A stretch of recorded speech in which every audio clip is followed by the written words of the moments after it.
আপনার ইন্টারভিউ কিন্তু math related বা ফিজিক্স রিলেটেড কোয়েশ্চেন কিন্তু থাকতে পারে। এটার পসিবিলিটি অনেকটা এখন বেড়ে গেছে। লাইক আপনাকে জিজ্ঞেস করতে পারে নিউটনের সেকেন্ড ল কি।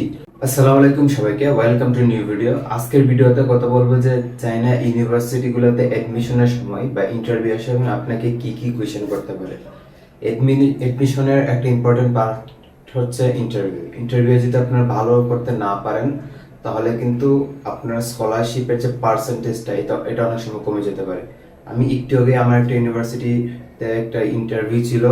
সো সেই ইন্টারভিউটার জার্নিটা কীরকম ছিল, কী কী কোয়েশ্চেন করছে, অ্যান্ড ভবিষ্যতে আপনারা যারা চায়নাতে আসবেন বা ইন্টারভিউ দিবেন তারা কিভাবে ইন্টারভিউ দিলে বা কী কী কোয়েশ্চেনগুলোর প্রস্তুতি নিলে আপনারা ভালো করতে পারবেন। So let's get start. প্রথমে সেটা হচ্ছে ইম্পর্টেন্ট একটা কথা, সেটা হচ্ছে আপনার ইংলিশ স্পিকিং স্কিলটা ভালো থাকতে হবে। আপনি অ্যান্সারটা যাই বলেন, একটা কোয়েশ্চেন অ্যান্সার যাই বলেন, সেটা যে আপনি যদি ভালোভাবে বলতে পারেন, তাদেরকে যদি বিষয়টা ভালোভাবে এক্সপ্লেন করতে পারেন, সেটা ভুল হোক সঠিক হোক, তাহলে আপনার এখানে অনেক বড় একটা অ্যাডভান্টেজ এইটা যে আপনার ইন্টারভিউটা ভালো হবে।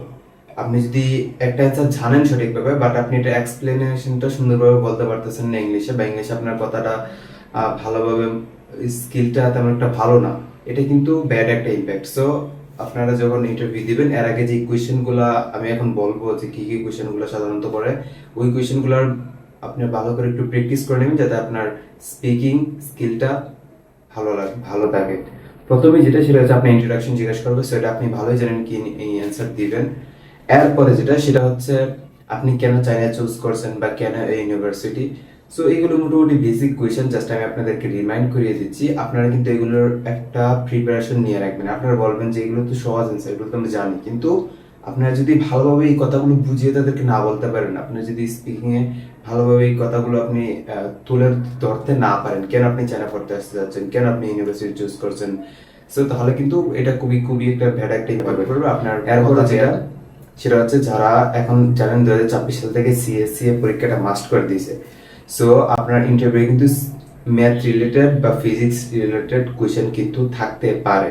এটার পসিবিলিটি অনেকটা এখন বেড়ে গেছে। লাইক আপনাকে জিজ্ঞেস করতে পারে নিউটনের সেকেন্ড ল কি, অর আপনাকে জিজ্ঞেস করতে পারে যে এইটার অ্যান্সার কি, এই ম্যাথের অ্যান্সার কি। এগুলো কিন্তু আপনাকে জিজ্ঞেস করতে পারে। এগুলো কিন্তু অনেক এখন কমন হয়ে গেছে। অনেক ইউনিভার্সিটি কিন্তু এই কাজগুলো করতেছে। ভবিষ্যতে এই ধরনের কোয়েশ্চেন কিন্তু আরো অনেক বেশি বাড়বে। মানে আপনার উপস্থিত বুদ্ধি এবং হচ্ছে আপনার মেমোরাইজেশন স্ট্রেংথ, এগুলো কিন্তু এখন যাচাই করবে। এগুলো কিন্তু সামনে এই কোয়েশ্চেনগুলো আসবে। সো আপনাদেরকে এটা কিন্তু একটা বড় একটা রিমাইন্ডার।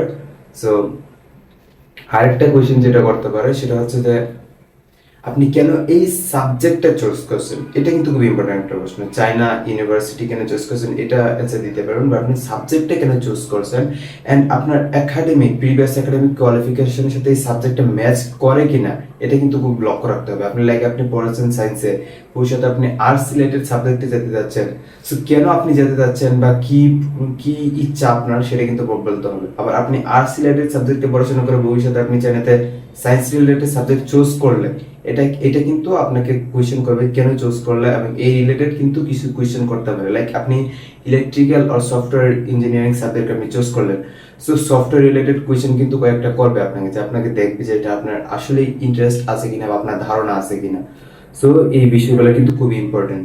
সো আজকের ভিডিওর সারমর্ম এটাই যে আপনারা ভবিষ্যতে চায়না ইউনিভার্সিটিগুলোতে ইন্টারভিউ দেওয়ার সময় আপনার স্পিকিং স্কিলটা ভালো থাকতে হবে, এন্ড আপনি যে সাবজেক্টটা চুজ করেছেন সেই সাবজেক্টটা নিয়ে মোটামুটি বেসিক একটা ধারণা থাকতে হবে, এন্ড আর ওই সাবজেক্ট রিলেটেড কিছু কোয়েশ্চেন, এটা ম্যাথ ফিজিক্স, আর আপনি যদি এমবিবিএস হন তাহলে কেমিস্ট্রি বায়োলজি, আর আপনি যদি জাস্ট বিজনেস রিলেটেড সাবজেক্টে যান তাহলে শুধু ম্যাথ।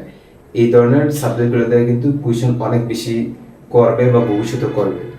সো এই বিষয়গুলো আপনি যদি খেয়াল রাখতে পারেন, আশা করি আপনার চায়নাতে ইন্টারভিউটা অ্যাডমিশনটা কনফার্ম তো হবে, প্লাস আপনার বেটার স্কলারশিপ অপশন থাকবে। So thanks for watching the video. আল্লাহ হাফেজ।